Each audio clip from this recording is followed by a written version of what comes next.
Hello and welcome to the Unapologetic Moms Club. I'm your host, Janine McKinnon, and we're here to break down taboos together around things like sex, relationships, cannabis, finances, women's health, mom life, and everything in between. You'll find a welcoming community full of like-minded moms, unconventional resources, out-of-the-box ideas, and all of the facts and information you're craving on various topics from vetted, credible experts. Each week we explore a new topic, and you'll finish with tangible takeaways to apply the information to your unique lifestyle. Let's get started.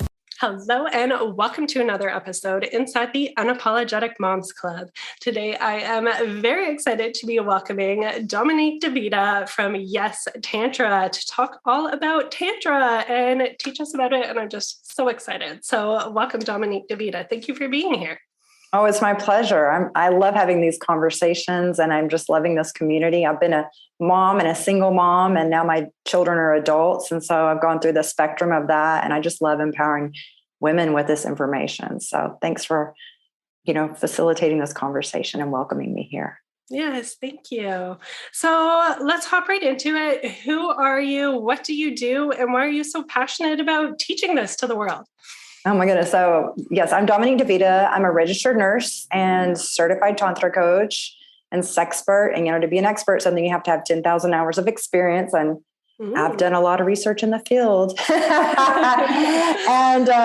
and about 10 years ago, when I was 44, because this year on Halloween, I'll be 54, but 10 years ago, I had my first Tantra experience. And I had wanted to learn Tantra a decade before, but I was under the common misconception that you need a partner to begin. And it's like, no, you don't need a partner to begin. It just starts with you.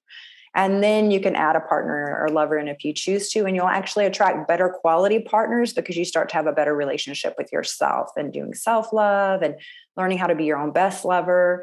And that's how you attract better lovers. So it's been such a beautiful healing journey for me. And when I had this first experience, I had my first soulgasm, which was so deeply healing. And it was almost like, how Marvin Gaye sings about sexual healing. That's exactly what I experienced. And I had prolonged ecstatic states of pleasure for over 5 hours. And I had a Kundalini awakening with that experience. And I was already a guest on Playboy Radio, answering sex questions, and I was having better sex than like 90% of my friends. And my friends were like, you need to write a book, or the positions you taught me saved my marriage, et cetera, et cetera.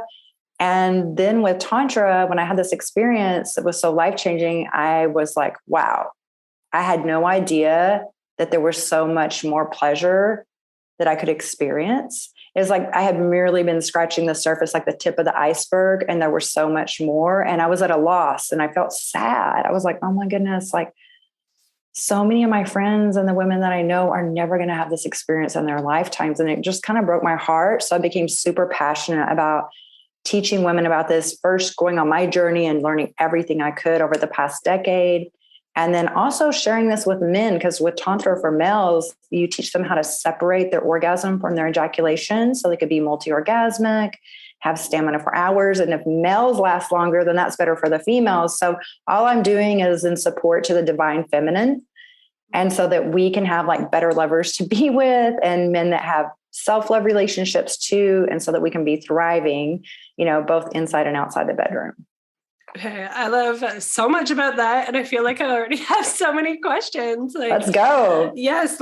First, I really want to hear about exactly what Tantra is. And I also had the perception that it was something you do with partners. So I would love to hear about the solo play with it. And then later we need to touch on that soulgasm because I need to hear more and know what that's about. Most definitely. Most definitely. Yeah. So let's start with Tantra. So what exactly is Tantra? I've heard of it's amazing. It changes your life. But it's these big, long periods and of sexual exploration with each other. But I haven't had tantric experiences, and that can almost be wow, 4 hours, that's a lot. So let's hear it. What exactly is Tantra? I'm assuming it's not really physically exerting throughout that whole time. No, it's more not. about the connection and all of that sort of thing. Yes, you're exactly right. And so Tantra, comes from India. The roots are from India. And the Hindu word means like a weaving or bringing together. And also it means a practice. And so this is a practice that you continue to do, just like you go to the gym to work out. This is like the inner gym that you're going to be doing with some of the exercises with Tantra. So you continue the practice. And it also means expansion. So initially, there's also a Buddhist form of Tantra, and like the Buddhist monks, when they wanted to meditate and really have an elevated consciousness and get those kind of Zen-like experiences of an enlightenment, they would use these Tantra practices to have that expanded consciousness. And initially, these practices weren't even allowed to be done by women. This was just for the males, and they'd be on the mountainside and they'd be doing these things and working with their energy centers and their chi life force energy, which is also our sexual energy, and using that energy to open up the chakras and the energy centers within our body. We have these different energy points. And a lot of times through traumas or different life experiences or fears, we shut down these centers. A very common energy center that's closed off and guarded is our heart chakra. And when we're closed off and we're kind of shut down, we don't have that full flow. And whenever I had my experience with my soulgasm, it was really a Kundalini awakening. Like the energy was able to go from the bottom chakra all the way up to my third eye and my crown chakra. And so you use these practices with white, pink, red Tantra practices. You do different practices to really help you to optimize this energetic flow and really drop into tapping into your highest self and kind of really being tapped in, because we've kind of numbed out to how powerful we are within. So this is all about tapping into the magic that's already here within us, like this buried treasure. But in society, we're so conditioned and taught that everything we need is outside of us, and we're seeking for status symbols, et cetera, et cetera. So it's really an expansion, and we're able to have this beautiful relationship with yourself when you're able to be fully present with a lover and not just be worrying and let your monkey mind take you in another place, or we're not too caught up in fantasy, or have intimacy blocks where we really can't connect to our lover. And we're just kind of going through the motions of sex, but really not having that soulful connection with a person. That's really, it limits what we can experience, right? But when we have these other skills, then when we're in the bedroom, we're able to have more intimacy, deeper connection, and sex becomes a completely different experience because we let the walls down and we're able to really receive a whole different experience. And this is, this sexual energy is a really sacred experience. And our sexual energy, there's so much shame about it, right? But we're literally created from sexual energy. Like that's how we came into creation. So why would there be shame in that? And we're wired to experience pleasure, and females are more wired to experience pleasure than males. Like we're the only species that has an organ that's sole purpose is pleasure, the clitoris. It has no other functions, not for reproduction or urinary tract. It's just for pleasure. And our clitoris has over 8,000 nerve endings, and the penis has 2,000 to 3,000 nerve endings. So wow. We're built to have pleasure. Like that's part of pleasure is our birthright, And so we can do these solo practices and experience this amazing healing pleasure in our bodies. And if you think about it, so often females, if we're in a long-term relationship, we often feel like, oh, well, now I don't need to masturbate or self-pleasure because I'm only supposed to do that with my partner, right? Or if we do self-pleasure, we know how to go from point A to point B really fast. And so we don't take a lot of time with ourselves. But if a lover was to be that fast with us, then we would be resentful. Like, why are you taking your time with me? And it's like, well, you need to also take that time with yourself. Like, how we show up for ourselves is how we're showing the world what our expectations are, how to show up for us, right? So when we can take that time and be our own best lover, then we become better lovers and more open to those expanded experiences. Now, I will share one of my best friends. She was like, I'm a Scorpio, born on Halloween, right? She was like, oh, you always like to have sex for a long time. Oh my gosh, if it's more than 20 minutes, like I'm done. I just want them to like be done with it. And, we can even tell partners in the past, like, are you finished? Are you about to finish? Are you close? And that's because that experience often that we're receiving, we don't get the proper sex education. So males are mimicking what they're seeing in porn, and they're doing these like jackhammer moves, and it's all performance based, and it's kind of disconnected, and it misses that intimacy piece. And so with that, of course, yeah, we're going to get bored, and it's just going to be like, oh my gosh, like how much longer are we doing this? Because it's not really satisfying on a physical level the way we deserve, and it's not satisfying to our soul and our energetic body as well. But whenever you have sex for what and tap into the power of what's possible, and you have someone that can be really dropped in, connected, hold space, be honoring you, and have, that deep intimacy and connection, and you're just playing in the flow of that energy, and it's kind of like this dance, and you're dropped in, and you're just riding these waves of long states of ecstatic bliss and pleasure. It's so deeply healing and transformative. But a lot of us don't even know that sex like that is available to us because we've never got the proper sex education. And males are going around thinking they're porn stars and, oh, this is what women want. And it's totally not. Those women that they're being with are actresses. Mm-hmm. And so it should have a disclaimer on the porn, like, do not try this at home. So I want to share that, like, for a long time, in that jackhammer move, we're like, oh yeah, no way, that doesn't even sound appealing. But to have a deep intimacy where you're being honored as the goddess, and you're just not even worrying too, is my turn on, and I'm really feeling excited. Do I have to rein myself in because I'm going to push my lover to the tipping point, the point of no return, and it's going to be game over? If your lover has mastered these tantric practices, they're able to have stamina for hours and just be dropped in and not have that tension. And you can just fully go to places with your pleasure and ecstatic bliss that you never allowed yourself to go to or had the opportunity to, because, in 20 minutes, we're not going to fully get there. It takes some time to ride those waves. And that's such a beautiful space to be in when you have someone that can share that space with you. Yeah. I hope that helps. That's a kind of a absolutely long answer. That sounds incredible. I love long answers around here.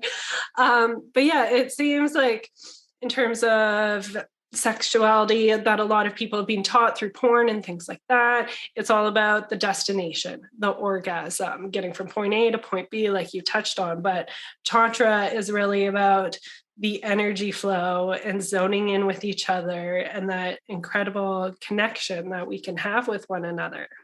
Yeah, it's like a journey. And really in that time when I had my first soulgasm and when I have these experiences, it's almost as timeless. It's like time stands still. It's like I know a lot. And it was actually 5 hours that I was with this person 2 nights in a row. It was, and that this all unlocked for me. And it literally felt as if maybe 20 minutes went by. Oh.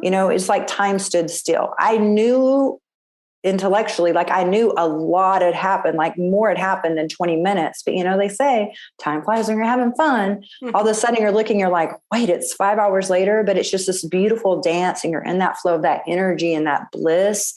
And it's such a beautiful experience. And you almost like never want it to stop. So it's completely different than modern day sex. We've kind of perverted sex with porn and it being performative, ego-based. People are disconnected. They're afraid to have intimacy. How many times females were so intuitive. I know that I've experienced this where you can actually feel that disconnected lover and it feels as if he's just masturbating inside of your body, that you're just an object. He's thinking about something he's seen on porn and he's just having his needs met and he's not really dropped in or fully present. Mm-hmm. with you. And that doesn't feel good. It's like, and then the males are like, well, why doesn't my girl want to have sex or my partner want to have sex with me? Well, if you learn how to have sex in this way, her drive will be so high, she'll be bothering you. You'll be like, whoa, not again. I've got to rest, So the tables can turn. But I think a lot of women turn down our sex drive because we get so frustrated. One, there's shame about it. We have shame about sexual beings, especially when we're a mom. We're like, oh, now I need to be a mom now. My sensuality, my sexuality, my desire has to take a back burner, right? Or that's like not a maternal and motherly way to be. But we're multifaceted beings, and we don't need to just have us being a mom define our whole entire existence, right? And so if we can really tap into the pleasure and also not have shame about our sensuality or sexuality or fear, because we do live in a society where sometimes if we go out exuding this sensuality and sexuality, we can feel like a target for unwanted attention or assault or other things that are not wanted or sexual harassment. So we just kind of restrict and turn down our light and, turn down our sexual energy because it doesn't feel safe for us. Yeah. Right. And so, when we're turning that down, we're also turning down how much we can experience pleasure and enjoy other things in our lives too. So just a huge permission slip to pleasure and just knowing that this is your body. And if anyone deserves to enjoy your body, it's you. And again, there's amazing solo Tantra practices that you can enjoy so that you're able to have this like pleasure, which again, pleasure is medicine. Yes, pleasure is just fantastic. Yes. Yeah, and I think that really ties into something that we say a lot here within the community, and that like a banging sex life starts outside of the bedroom. Like if you're feeling disconnected within your relationship, you're run down with kind of mom mode, all the things going on, and not having that other intimate connection, you don't just automatically get it as soon as you decide to have sex. Like you need to feel connected and supported in so many different ways to kind of reach that other level of intimacy and connection in the bedroom.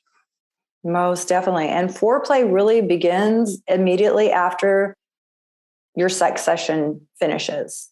I mean, everything, the way your partner treats you, the way your partner shows up for you or supports you during the day, how you're treating them, like that is foreplay to set up the next time that you're together.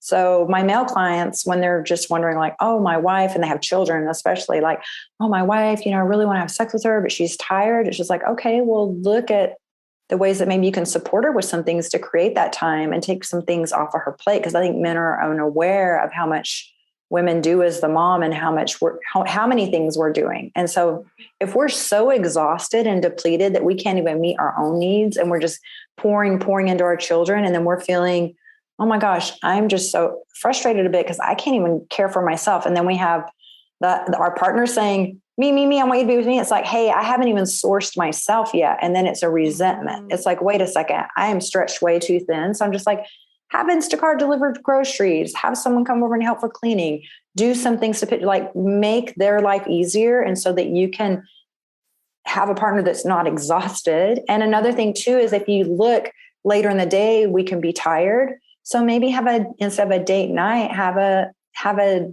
date in the middle of the afternoon when someone's watching your children, and do it whenever you have more energy. So yeah, I'm a big proponent of the midday sexy time. Like that's when we have energy. Yes. Prioritize your pleasure, and you should be at the top of your to-do list, and you should plan it. And some males think that that's not sexy, but the feminine too, a lot of times we love that anticipation, and your brain is your largest sex organ. So us looking forward to that can actually start priming us for having that intimacy with a lover. I love that perspective in planning, because sometimes it can be like, oh, it's boring. Like you need to plan it. Why do you need to plan it? But yeah, I like how it ties into anticipation and thinking about it and getting ready for it. Yes. Yeah. And you've got to plan it, because other things will just hijack your day. And then it's always like, oh, tomorrow. And then resentments start to build up, or then you start to be feeling more disconnected from that person and not having as deep of a bond, because the love and bonding hormones, oxytocin are released when we have orgasms, and it really connects us to our partners. And it's such a great stress relief for us, and has so many other benefits and health benefits too. Lowers our cortisol level, our stress hormone. So. Absolutely. Yeah. I've done a lot of different research, and people that report saying they have satisfying sex lives also report thinking more positive thoughts of their partner, having better health, living longer lives, happier in their lives. And it's all about that sexual energy and connection and all the different hormones. Like you said, we're built for this. Exactly. So enjoy it and let go of any shame that you have. And I do have a masterclass replay, and it also has a login on my site with some extra resources, but I have a course on healing from sexual shame, because in our society, we can be programmed to have so much shame around it, but it's just because society has perverted sex. They've twisted it with the things in porn being performance-based, putting a lot of fear and shame around it. And it's really the purpose of sex is it's so beautiful and deeply healing, but we've stepped away from that. And we don't really know how to tap into the power of it and how healing it can be.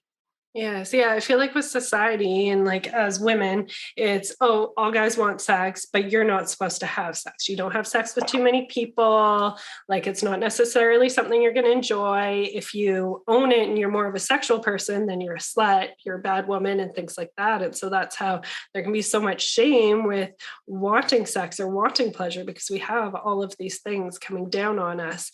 Like you said, kind of stuffing down that energy and those feelings.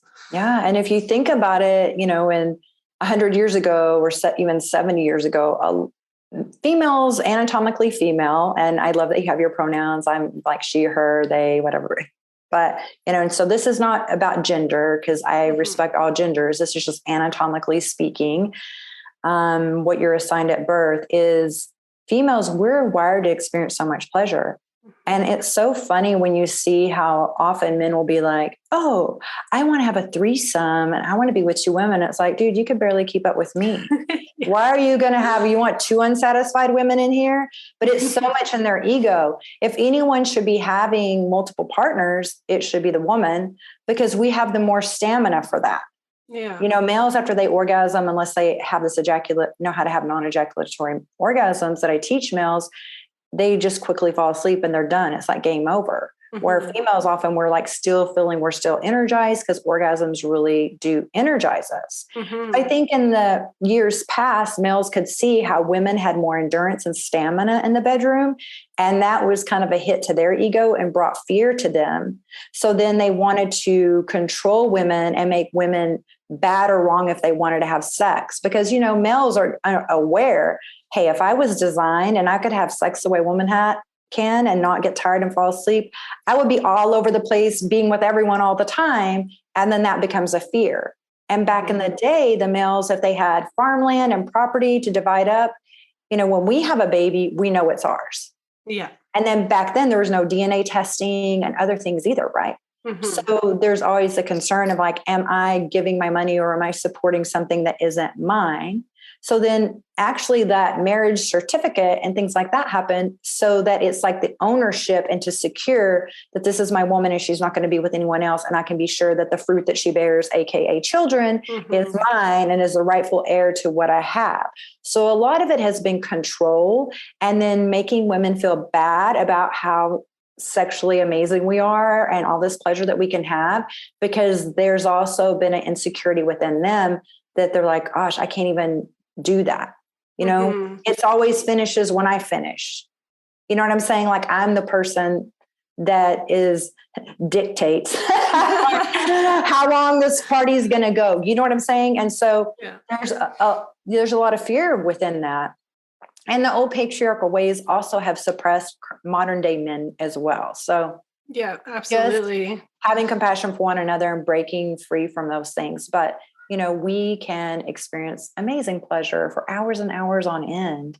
And there shouldn't be shame about that. It's time for us to let go of the shame, the scarlet letter, the adultery, that like so much shame over women, all is in a way to try to control. And it's time for us to take our power back and be like, you know what? Your fear and your ego is not going to define me and my experience. Yes. Another thing that comes to mind when you're talking about the patriarchy and the social contracts is like the witch hunts and how like women have the power of creation and energy for creation. And with witch hunts, it's going after women who are more in they're owning things, they're creating things, they're helping the community. And it's too much for the church and for men, and hunting those kinds of women down. And that's just put on layers and layers throughout our ancestry of that shame and stifling down our power. Yes, I'm born on Halloween, so I'm right before midnight, and my hair is naturally jet black. So I love witchy things. I even have a program where I incorporate Tantra and better orgasms with, sex magic, which is not a dark magic. It's just the power of creation and amplifying your ability to manifest with your sexual energy. Right. Mm-hmm. And so when I say witch, I think woman in total control of herself. Love it. So mm-hmm. So the thing with that is back in the day when women were independent and didn't want to have a husband, and they knew how to rely on nature, and they were tapping into their own power, and they weren't needing outside society, that was very scary for men. Mm-hmm. So I think women just back then had a different, relationship, and they didn't feel like that they needed a man to identify with. Right. And so if they're feeling in their own power, that was really scary. Even now, hundreds of years later, notice that if you're a single woman, often you're asked, oh, why are you single? And it's almost as if like in the back of their mind, you can feel them asking like, you seem like a great person. So what's kind of fucked up about you that you're single? Yeah. Well, what's offered in the modern world as far as how relationships and the majority of our society go, and most people haven't healed their traumatic wounds, and or they're just approaching relationships from ego, or they haven't done their inner work or growth journey, or they want to control. Males want to have you as a trophy or a possession. Like that doesn't appeal like to me. Mm-hmm. I want to have a more expanded type of relationship. And if you want to have me settle for that old idea of what a relationship involves, I'll fucking pass on that. Right. Yeah. Because that's like me being in someone else's shadow and someone else trying to have me dim my light. And I'm just not willing to do that anymore. No. Now, it took me a while to get to this space, but it's just that control. It was all about control. So that's why they were controlling the women, and there was the fear of the powerful women. Now, recently I'm really interested in like quantum leaps and quantum energy. And I was doing a meditation, this guided meditation, and I had done it a few times. And then it was like, all right, I want you to imagine at the end of it was like, I want you to imagine now on the top of your head, there's a light, like a funnel of light going up, like connecting to the universe. Right. And it's like this magical hat that you're wearing. And at the top of the hat is a point, and it's the quantum point, and it's connecting your right and left sides of your brain. Right. And, so you're more powerful, and connecting you kind of more to source and being tapped in. And then it took me a while of doing this meditation, and this other person was guiding it. I listened, and I was like, OMG, like that's where the witches' hats came from. I was like, witches would wear those hats because they're trying to get the point to be the quantum point of their energy of tapping in to get things. And it just made so much sense to me when I did that meditation. So it's just like having this awareness, but the fear of the unknown, people not understanding that these people were just more tapped in and self-aware and not going to sign up for the BS that society was offering them. Mm-hmm. Then all of a sudden you're ostracized, or you're bad or wrong. Yeah. Absolutely. And thinking about how like the patriarchy and things like that have done a disservice to men as well, which has helped perpetuate a lot of this. I recently did an episode with a male life coach helping guys with their relationships and things like that. And oftentimes like they're taught like, man up, you don't feel this, you stuff it down. And so often they're left without even having the skills to be able to deal with those emotions. And it can come out in anger, and they're not necessarily knowing how to be vulnerable, how to connect. And so it goes into the different roles that we're dealing with now from that. Yeah, I think there's a lot of different challenges that males face, and I love supporting males. And I just feel like, in our society so much, it can be like the feminist movement or males versus females or which is the better sex. But if we, instead of having that separation, if we could come together and have empathy for one another and support each other on the healing and have compassion and understand the other person's challenges, then, that could be so empowering. But we're just taught to like, it's you versus me instead of we coming together united. Right. So whenever I work with males and I work with my female clients, I remind my female clients, for me, I would much rather be a woman than a man. I know that women, we've had our challenges. I get it. Society has been super challenging for women. But if I'm pregnant, I know it's mine. Mm-hmm. Right. If let's say I can choose birth control methods most of the time, unless something happens that I'm not consenting to. Right. So I'm able to have that extra protection that I can have in case a condom breaks or something. I regret now that I took birth controls and those synthetics in the past. I'm just saying there's been certain things available to women where we can kind of control that in a different way. And the thing too is that, like, even if I'm 70 or 80 years old, I could fake it till I make it. I don't believe in faking orgasms at all. I'm just saying, like, I could use some lube to get the party started. And then when we're kissing and there's lube and things get going, then we can proceed. Right.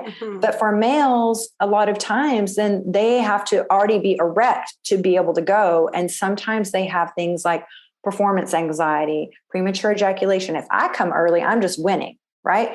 They're worried about their size. There's so many things for men that are challenging. And I'm like, oh, I'll take the periods and the pregnancy and stuff over that. And then the other thing too, is they're taught not to have emotions. So now we're like, why can't my partner be vulnerable with me? They've never been taught to. They've been conditioned by society and things like that to shut down and not show those emotions. And they are humans, but they're so conditioned to be the protectors, the providers, to not show fear, but they're humans and they're having a human experience. And then we've had the flip side of so many single women, and I salute all single mothers, but I think what's happened that we've gone to the other end of the pendulum is a lot of single moms, we've had some bad relationships with men. And so then if we are raising boys, and especially if they don't have a great male father figure to show them the ways of like being a man and the divine masculine and being a positive role model, we can be like, oh, you're not going to be like those other men. So then we're like, you always have to respect women and you always have to say yes. And you have to be so polite. And then we're shutting them down. And then we have these newer generations of men that are just too much Mr. Nice Guy and too much self-sacrificing. And they can't even stand in their power. They're so disempowered and they don't even know how to express because they're too much people pleasing and they can't even be their authentic selves. So it's like we've almost gone the whole other way out of the fear of our sons being bad. And then we're actually limiting, it's a disservice to them too. So it's just having that awareness and getting that support, because being a mom is not an easy thing. And we all want the best for our children. So this isn't to shame anyone, just to bring awareness of, these beautiful souls that we're guiding on this journey. So just a different perspective. And to give space and to coming into their own and giving the skills to deal with the different things that come up. Yes, most definitely. Yeah. I love all of this and all the different directions we're going, but let's steer it a little bit back to Tantra specifically. Yes. And I would like to go into a bit of tips and tricks, but first, can you explain that energy side of it? Because that is what Tantra is, or such a big part of it. But if you're someone who doesn't know much about this stuff, thinking about the energy might seem like a little bit of an abstract concept. So could you kind of explain the energy, and you were saying with the different chakras and things like that? Could you explain that? Yes, I love to. It's so fascinating because thousands of years ago, people realized, with Tantra practices too, that we had these energy centers or these chakras in our bodies, but it's not like a specific thing. I used to assist with surgeries, and I can take the role of an assisting surgeon. So it's not when I'm going in and seeing anatomy, as I'm looking at the spleen or something, I'm seeing a chakra. It's an energy center. But now in modern times, they've injected people with isotopes and done some scans, and they can actually see like this activity where these centers have been identified. So it's so cool. Amazing. But in years past, we were not taken away from the wisdom of our bodies. Like, we are so distracted. We're in a universe in a world, we're always looking outside of ourselves. We're connecting to our cell phones. We're using technology, and we're information overload. And so we just don't take the time to really tap into our intuition and what we're sensing, with our energy body, because we have a physical body. We have an emotional body, we have the nervous system, but we also have an energetic body. So these energy centers, each energy center supports organ systems that are in that region as well. Like the heart chakra supports with the heart. If your throat chakra is blocked, you'll notice that your voice will be more constricted. You may not be comfortable speaking your truth. You may worry too much about what you say, or if it's overactive, you may be excessively talkative. And a lot of people, even males and females, if I see that their throat chakra is blocked, sometimes your throat chakra, if you look at a cross section of the anatomy of your throat and your larynx, it looks very similar to the female pelvic floor. So I will even have male clients and female clients will have problems with pain, pelvic floor pain, and a lot of tension in their pelvic floor. And I'll notice that they're very self-conscious about using their voice because this is constricted. It's like this is this tube from our mouth down to our anus, this tube. And if there's constriction here, there's constriction and tension below as well. Right. And so just understanding how these energy centers are impacting us. And so whenever you're moving that energy, a lot of people, we're operating from our bottom chakras, which the lower chakra, your root chakra, is at the base of your spine. And it has to do with family, safety, security, our home, our tribe, belonging. Then between our navel and our root chakra is our sacral chakra energy center, which has to do more with our sexual energy, but also our creativity, because our sexual energy is our most creative energy. It creates life. Right. So when we can tap into the power of this, it doesn't have to be just for sex, but when I work with celebrities or artists, musicians, whenever their sacral chakra is more open, their creativity flows more, or writers, it's really amazing. So that's your sexual energy chakra. And then above that is, let me see, root.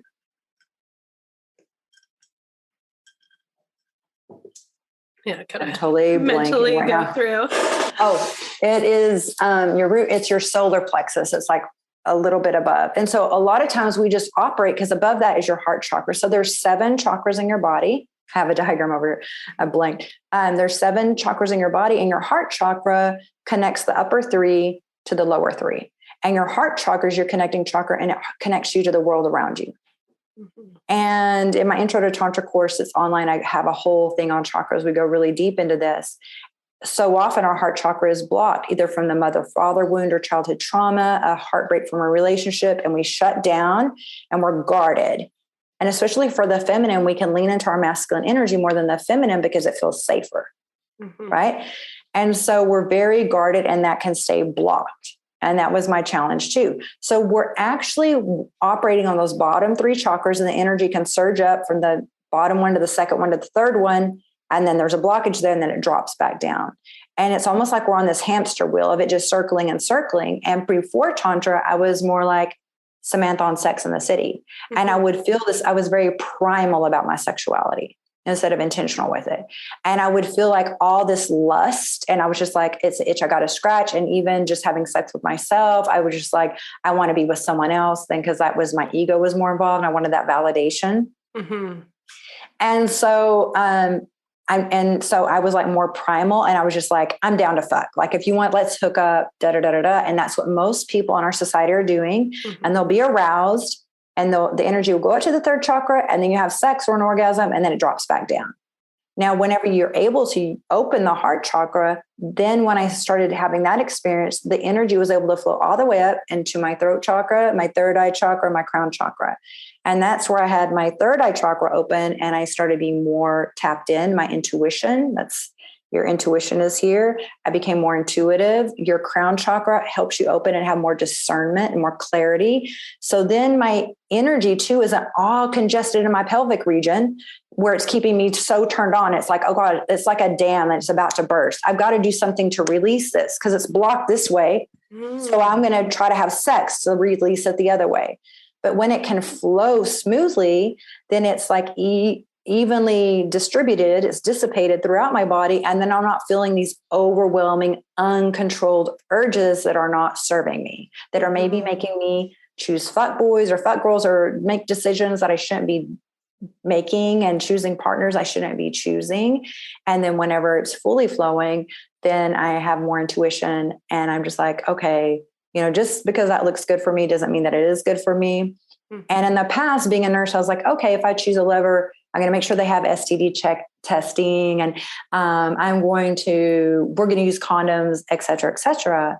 But with Tantra, and I started understanding the energy and how we have the energy field, our aura, and the heart chakra, when it's open, it expands around us, an energy field of almost 6 feet around us. So when we walk in a room, we can shift the energy of that room. Mm-hmm. It's so powerful. And so if I'm choosing a lover, and if they're really wounded, if they are very operating from ego, if they are full of anger and rage, let's say even on a date, for example, on the way to see me, they're road raging, they're screaming and yelling at someone, but I don't know that, because when they come and see me, I'm meeting their representative. They're acting like everything's cool because they want to get in bed with me. So they're wearing a mask and pretending and trying to groom themselves, have a status symbol, everything on the outside looking good, but are they doing the inner work? Mm-hmm. So then whenever you're with someone, and if their energies are off, you're taking their negative energy into your most sacred space.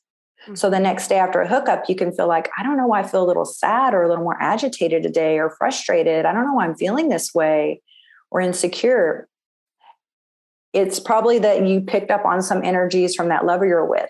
So I learned, when I started learning this energy, I was like, oh, wait, I can't put a body condom on someone and protect myself from their bad energy. And this isn't to place fear. This is an awareness. So you can exercise the power of your choice and be like, okay, now I don't want to be with anyone unless I would want to be like that person. And I want to take the time to see, how do they live their lives? What is their self-care like? Do they meditate? How do they treat other people? How do they move through the world?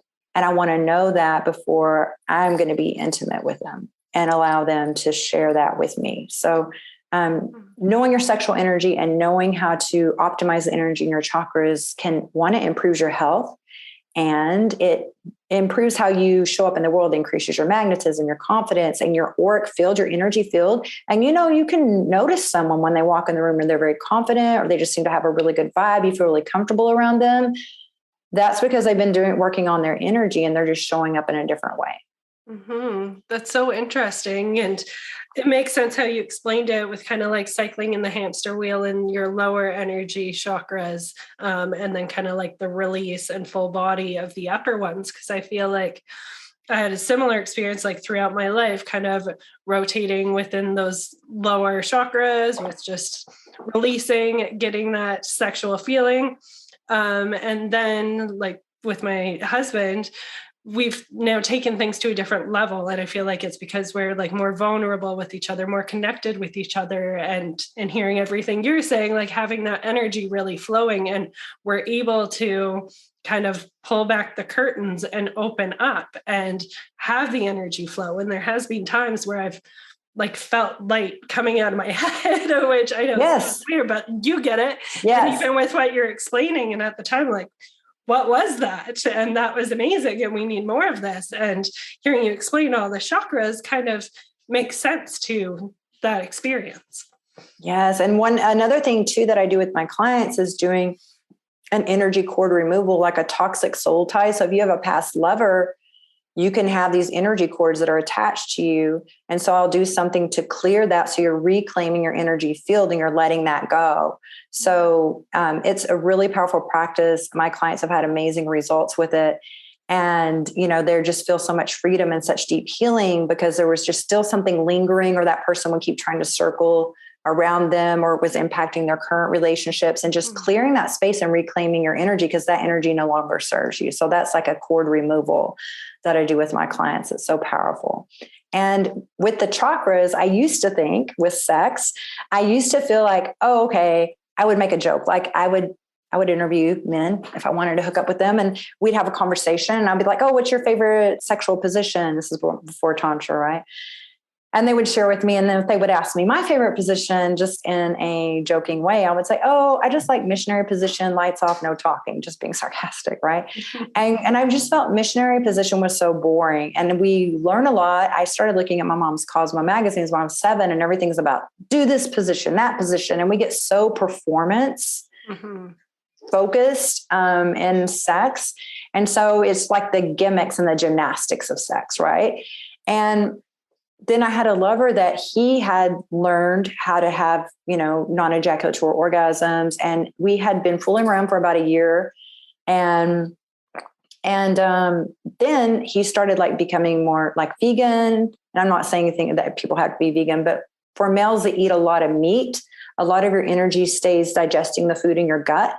And so your energy doesn't flow as freely, right? So he had stopped eating meat. He was meditating more. And then at the same time, I was doing my studies to become a Tantra teacher and my Tantra certification. And we'd had really great sex, and we were able to have sex for 5 hours at a time. And then when we started doing our other inner work and meditation and breath work, which was optimizing our chakras even more, then all of a sudden when I was with him, one time we were doing missionary position, and it was so amazing. It was completely different than missionary I had ever experienced before. And all of a sudden he just ejaculated, and I had the most intense orgasm. And I remember him just kind of leaping from the bed and then just shaking his head, because he could always control when he was ejaculate. And it was almost like WTF, how did that just happen? Never happens. And I was kind of stumped. I was just wow. I mean, I wasn't disappointed, but I think he was, because he was used to having that self-control. Mm-hmm. And then we noticed really quickly, every time if we would do missionary, boom, we would both, became the most powerful position for us, the most pleasure-filled, potent position for us. Mm-hmm. And then I thought about it, and I was in a meditation. I was oh, I see what's happened here. What's happening is that when we're like this and we're laying together, our chakras are lining up, my third eye with his, where our chakras are lining up, and that energy's there, and it's making the energy surge through us faster. That's bringing us these deeper orgasms. Mm-hmm. And so then we're all right, well, we love the missionary position now, but we'll save it for last when we're ready to be done. Mm-hmm. And so it was just such a beautiful awareness. And so I can see why back in the day, missionary position was such a thing, because when you're able to have intimacy and your energy centers are flowing, it could be so beautiful. But we've stepped away from the power of that by doing these other kind of acrobats in the bedroom. And not to put shame on those things. Those are fun too, but just to be aware of the power of some of when we go back to the basics with sacred sexuality, how powerful that can be in our bodies and in our lives. Yes. And it makes sense why that might not have been as enjoyable before, because not as in tune with that energy flow, and there's more kind of friction and resistance, and not necessarily kind of coming together. Exactly. Yeah. Love it. Okay. So for people that are interested in all of this, what are different ways they can start incorporating more tantric practices for either self-love or with their partners? Great question. A white tantra practice is meditation. And, again, our brain is our largest sex organ. So the longer you can stay in a meditative state, the more easy it's going to be for you to orgasm. The longer a male can stay in a meditative state, the longer he'll be able to last in bed.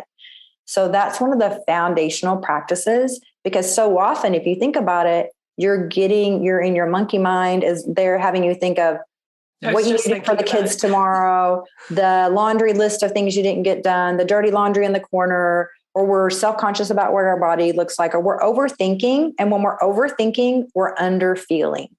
Mm-hmm. Okay. And with Tantra, what Tantra helps you with too is to drop from your logical overthinking mind into your body and connecting to your body through your 5 senses. Mm-hmm. And so what you're going to do then with the meditative practice, it will help you feel more sensation in your body.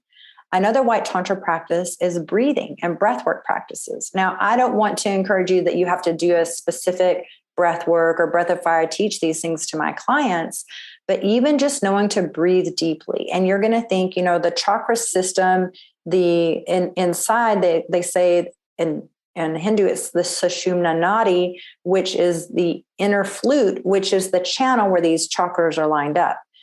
But just for simplicity, I want you to imagine that from your pussy, and in Tantra, it's called yoni, your sacred space, that from there, you have a straw, and that you're just breathing deep, the pleasure that you're starting to feel, breathe it very deeply in your body, all the way to the top of your head.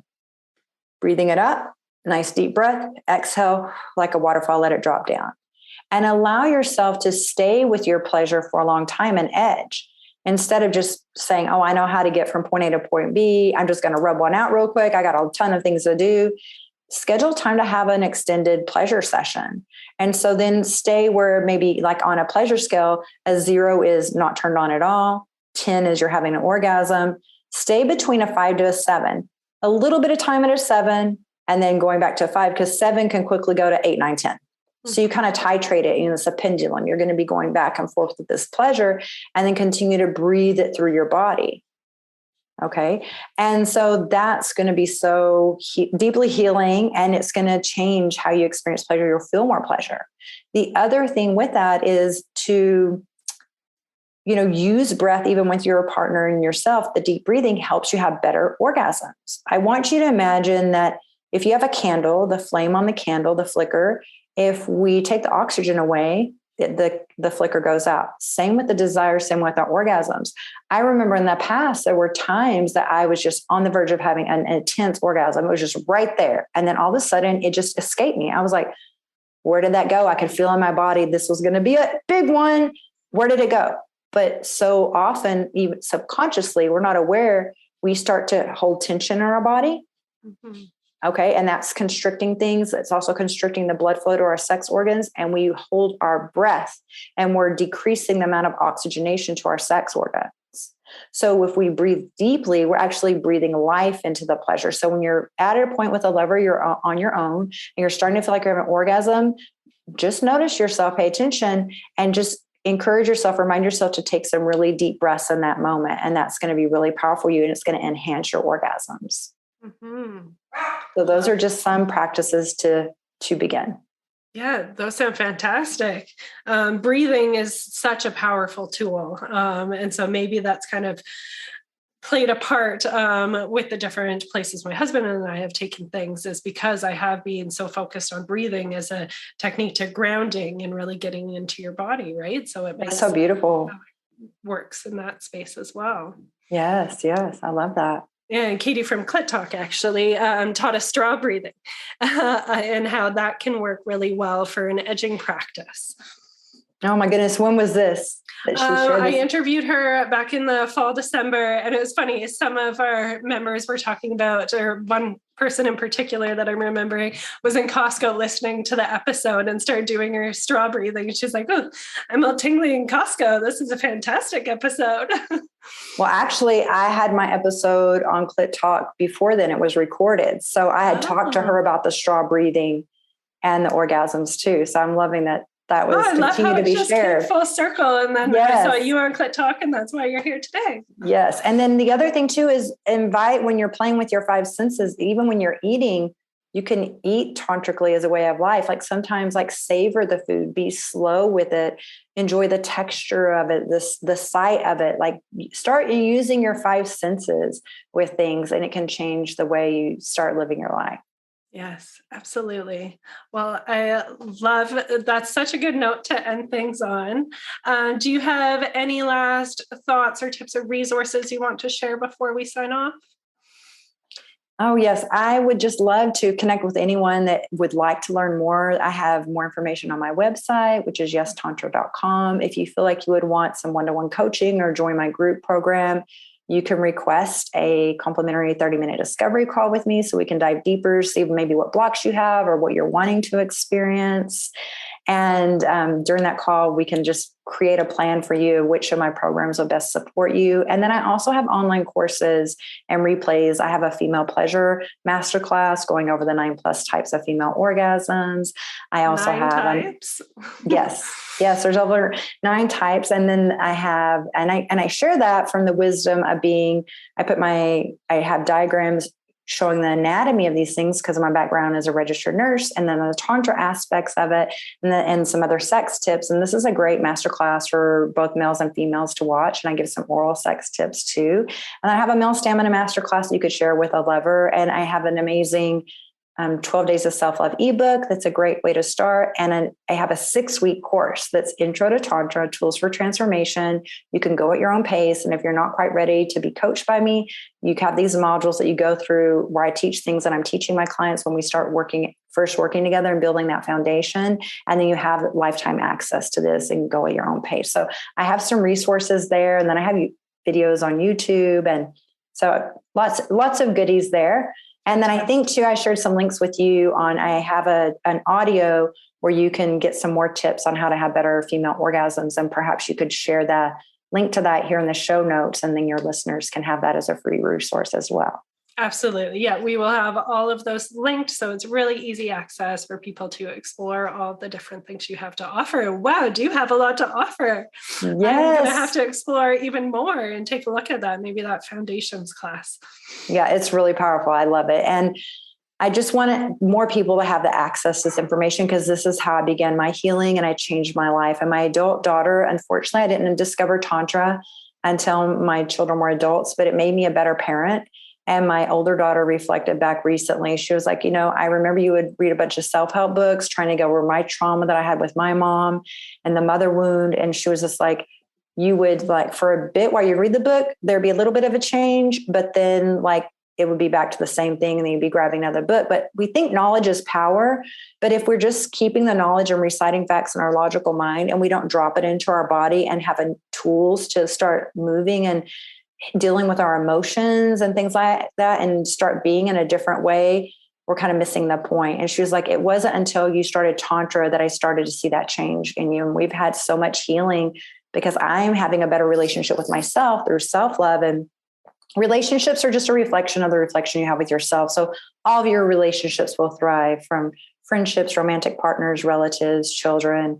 And I wish that I had known these things when my children were littler and smaller, because I would have just been able to show up for them in such a more beautiful way. I just was limited. We only know what our parents teach us when we first get kids sometimes. And I had my first child at 19. So I just did not have the tools to give her the things that I wish that I could have. So don't delay the journey. I wish that I had begun a decade before when I was first curious about it. Yeah. All right. Well, that's even more motivation to just jump onto and do some more discovery. It really seems like an amazing tool for becoming more being more in tune with yourself and your power and your enjoyment and connections. Yes. It's all of it. We're so powerful. And when we can let go of shame and we can connect to that power, so life change is a very empowering thing. And, we don't just have to create a human life with our sexual energy. We can create the life our heart desires. So if you think that my sexual energy brought me into existence, if you want to hit a reset button on your life, why not tap into the energy that brought you here to begin with and recreate a new life for yourself? Love that. That's perfect. Well, thank you so much for taking the time to be here. It's been an absolute pleasure chatting with you today. And hopefully we can chat more. I love this. Me too. Thanks for having me here. And I look forward to connecting with your listeners. And thanks again for spending your time with us today, because I know your time is valuable and I appreciate you being open to this new information. Yeah, thank you. And we'll make sure everything's linked so it's really easy for people to explore. And for those listening, thank you for being along with this conversation journey with us. You can head over to the Facebook group or group chat and we can dig into this a little bit more, hear your different takeaways and things that you want to explore more. So until next time, take care. Have questions or comments about this week's episode? Feel free to bring them to our private Facebook group and group chat where we can connect and discuss things further. If this episode was helpful, please leave us a Google or Facebook review so other unapologetic moms can find our community. Every reviewer is entered to win a free month of Club. For more information and resources, visit our website at unapologeticmotherhood.com. That's it for now. You got this.